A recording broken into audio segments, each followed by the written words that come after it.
My next guest is a professional mixed martial artist from Israel. He is the reigning welterweight champion for Israel World Combat Championship, and he joins me right now, Raf Aronov. Raf, thank you so much for being here. This is a huge honor for me. Thank you for having me.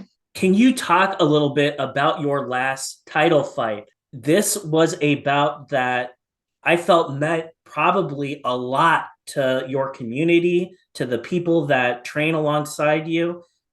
It was against a very tough opponent, but you won a belt in a very important promotion in Israel. Can you talk a little bit about your bout and just what that meant to win that title? So that fight was the first title fight for that specific organization, and I am the first champion for that organization. It was a big fight for me. Um, but for as far as the Israeli community behind that fight, the meaning of all the thing that went like the anti-Semitic stuff, nobody knew about it before the fight. So just as a fight, it was very important to me because it was the main event, and I got few I got a lot of friends coming, and my father was attending it the first time ever, and I got a lot of pressure on me, and I lived to the expectations, as you can say. It was one of a lot of people approached me and told me that it was one of the craziest fights that ever been in Israeli soil, and my last fight before that fight was also a crazy fight. So I'm happy with both of those fights, and yeah, What did it feel like to have that belt around your waist? Like, what was that feeling like for you? made me feel like I won another belt, which Well, I'm going for in Romania. you certainly are. The opponent that you had to beat to earn that title, I look at him, I think he's a brawler. He's a guy that was coming out right from the opening bell, swinging at you with everything that he had. He wanted to get you out of there. What do you remember from that fight? Like, are there some key takeaways that you had when you watch that performance today? I knew going in that it will be that kind of fight. I knew it will be kill or be killed. So that was my mentality in preparation. I got some crazy rounds of sparring, and I was ready for it, and you could saw it. Like I got hit in the 10 first seconds. I got dropped, and I just like instantly grab a leg, wrestling, calm the fight down, and then when we stood up, I knew like it's over. Like now it's my time. That's what I do. People try to knock me out. People try to wrestle me. I get up, and I just hit them back harder. Did you sense that he was fatiguing as the round was going on? Like I saw his hands start to get lower. Like did you sense that? Did you know that he was getting tired and your Yeah, jabs and your straights were going to connect? yeah. As soon as I give up the takedown, I felt that when we stood up, I could see on him that he's fatigued, and I knew it's the time to put my pressure on, and that's what I do best, even in training. Like after guys try to take me down, I always get up, and that's what you can expect me in my next fight. I know he's gonna try to take me down. I'm gonna stand up every time, and that's exactly the same game plan. The For people here in America that don't know about all the lead up that went into your last fight, I thought it was important to talk about because I think it really said a lot about more, not so much about your opponent, but who you are as a man. Yeah. For people who don't know, your opponent like sent you a bunch of anti-Semitic, racist messages before the fight. I'm not going to repeat what they were, but if you Google it and look, you can see for yourself. Like just mean, hurtful shit that really had nothing to do with like trash talk. It had nothing to do with getting in your head about the fight. Like these are really personal hateful messages that you received. And there's like that a normal person would look at that and want to react and would want to respond, and but you chose not to. You didn't say anything about it. um did that sort of crap like weigh in on your mind before the fight? Like, did that affect you at all, or did you just completely block it out? Like, in terms of like your mentality and just your mental preparations, how do you block all that from like, changing up how you perform? Well, it's actually the first time any fighter I fought before, they never talked to me or never trash talked me like in any way. So that's when we first begin talking in Instagram with that guy. It was a normal trash talk at the beginning, like I'm gonna smash you, you have no chance, stuff like this. But then when it crossed the line, then when I stopped reacting, and I didn't ignore it. I kept it very good in my mind, and it was even more personal because a few months before that fight, my grandpa, who was a Holocaust survivor, he died, and I knew there is no chance when I got to that cage. There is no chance I'm leaving out of there not the winner. It's either I'm dead or I'm a winner. So that was very important to my mentality. And yeah, I never ignored it, but I didn't think he deserves, because it crossed some lines. I didn't think he deserved the reaction from me. I said it in my interviews, and I'll say it again. I was I meant to just give him a reaction inside the cage. Well, you I certainly did. You Yeah. certainly did. You knocked him out. You won the title. You shook his hand after all that, and a lot of people wouldn't have. And I wouldn't have blamed you for deciding to not do that. But you chose to anyway. Why? Why? Um. Well, I think that's all martial arts are about. Even though he crossed the line, we are still both fighters. I know what it takes to even get inside that cage. So it was important to me to go and shake his hand and his corner hand, just because it. I know I represent something. I know. Like, I didn't want the Israeli crowd to think. I don't have any bad, like, I don't hate him or anything. He just said what he said. I don't know if he meant to it. He would just try to trash talk me. He crossed the line.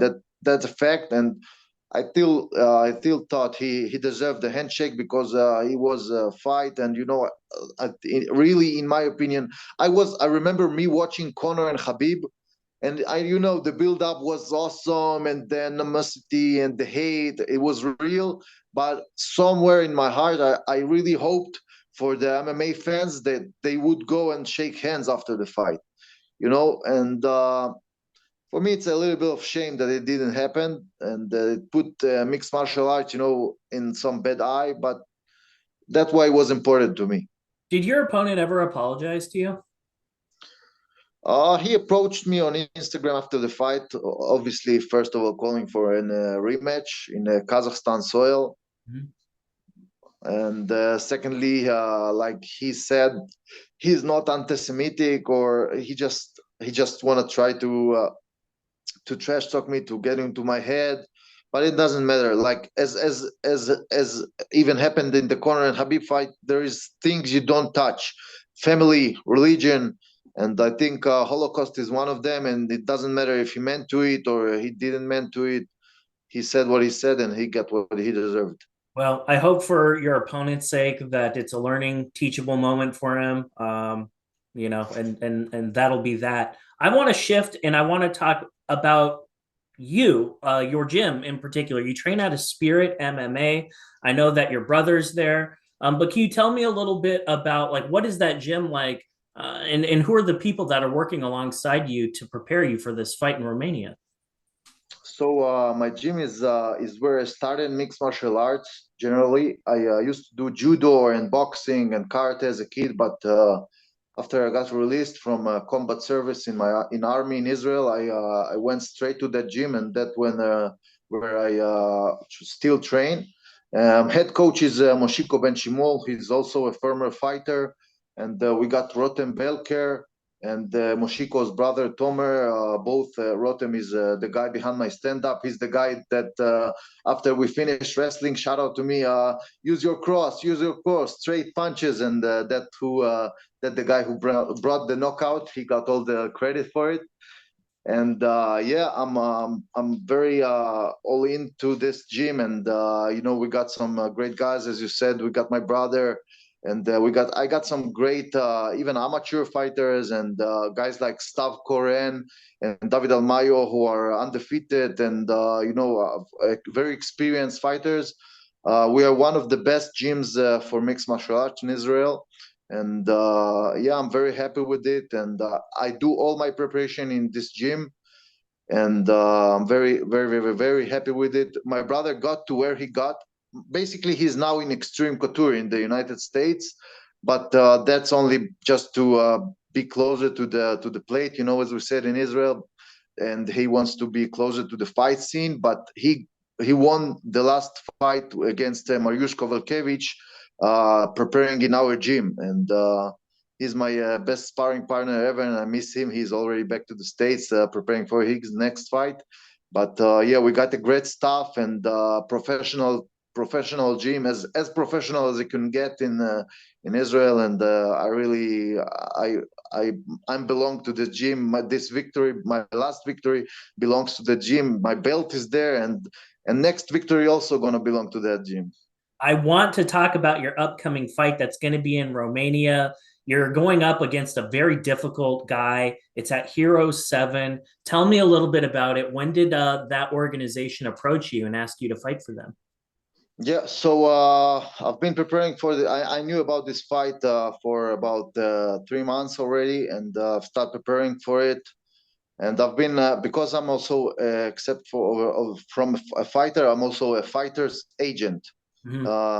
That's also a thing I'm doing. Just to I'm not preparing to fight for my entire life, and I'm building the future.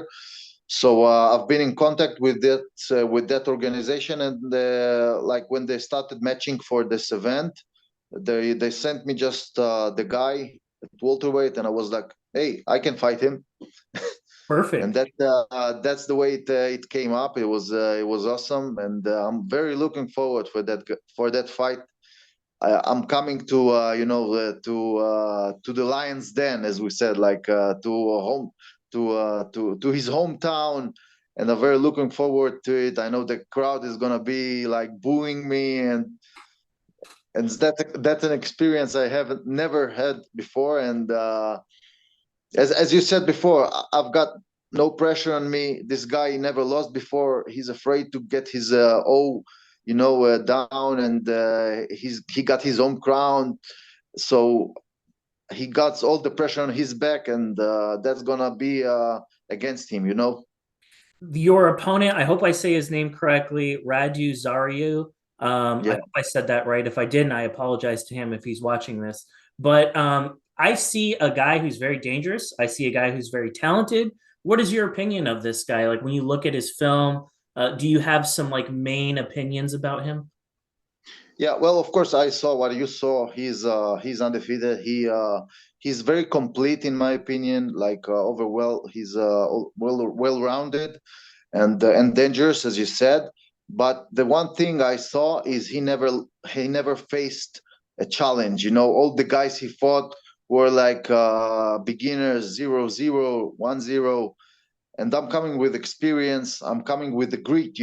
I can get punched and get back up, and I can get people get me down, and I stood up. That I'm expecting a war with him. I'm gonna test his will to win. I'm gonna take him to deep waters, and he's gonna drown. I'm very looking forward to it. It's gonna be a war. Well, it happens here in a couple weeks, Raf. I wish you the best of luck. But before I let you go, I want to use this opportunity to talk about Israeli MMA. You've mentioned before that there are a lot of young people that are coming up.